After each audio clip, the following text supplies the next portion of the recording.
আমাদেরকে এবার বন্ধ করতে হচ্ছে, আপনারা সবাই সাহায্য সহযোগিতা করবেন যাতে আমরা সামনের দিকে এগিয়ে যেতে পারি।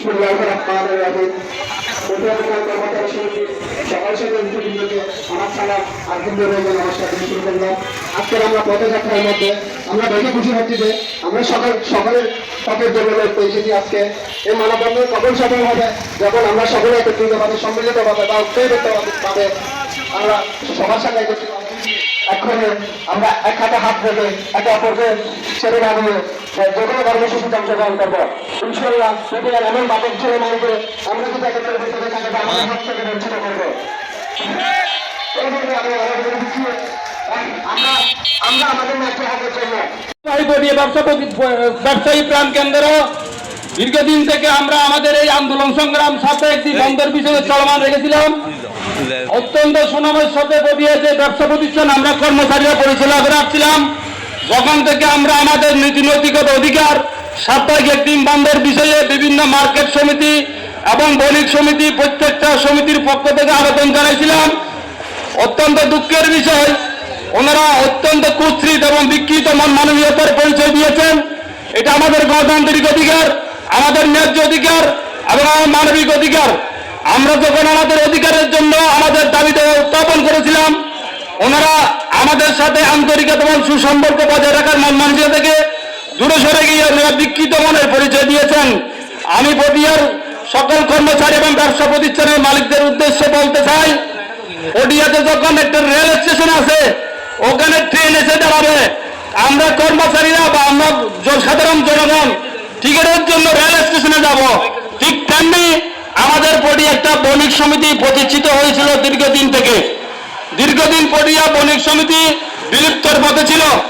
আমরা সবাই ঐক্যবদ্ধের ভিত্তিতে পটিয়াতে বণিক সমিতি প্রতিষ্ঠিত হয়েছিল। বণিক সমিতিকে শ্রদ্ধা এবং সম্মান করে, যেমন ট্রেনের টিকিট কেটে আসলে ট্রেনের টিকিটের জন্য আমরা কর্মচারীরা যাই, ঠিক তেমনি বণিক সমিতির একটা প্রতিষ্ঠা হওয়ার পরে আমরা আমাদের দাবি দেওয়ার উত্থাপন করেছিলাম। দুঃখের বিষয়, ওনারা এমন এক নীরব ভূমিকা পালন করেছেন যে নীরব ভূমিকা থেকে আজকে আমাদের এই মানববন্ধন কর্মসূচি বাস্তবায়ন করার জন্য আমার রাস্তায় নামতে হয়েছে। যে মানববন্ধন কর্মসূচি থেকে আমরা আমাদের অধিকার আদায়ের জন্য এক বিন্দু পরিমাণও পিছপা হব না। আরেকটি কথা আমি উদাহরণস্বরূপ বলতে চাই, আমরা যখন এই আমাদের ন্যায্য দাবি দাওয়া উত্থাপন করেছি, বারবার পটিয়ার বণিক সমিতি এবং মার্কেট সমিতি সম্মানের সাথে আমরা ওনাদের কাছে আমাদের দাবি দাওয়া উত্থাপন করেছিলাম।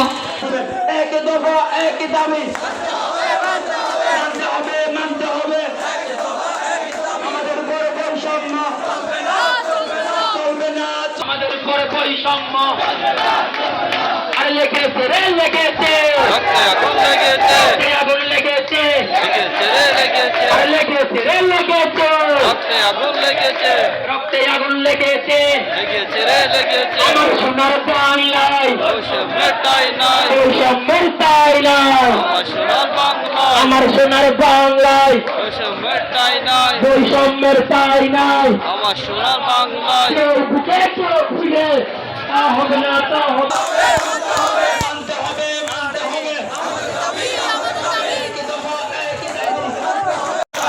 বৈষম্যের ঠাঁই নাই আমার সোনার বাংলায় আরে লেগেছে রে লেগেছে লেগেছে রে লেগেছে লেগেছে রে লেগেছে আমাদের দাবি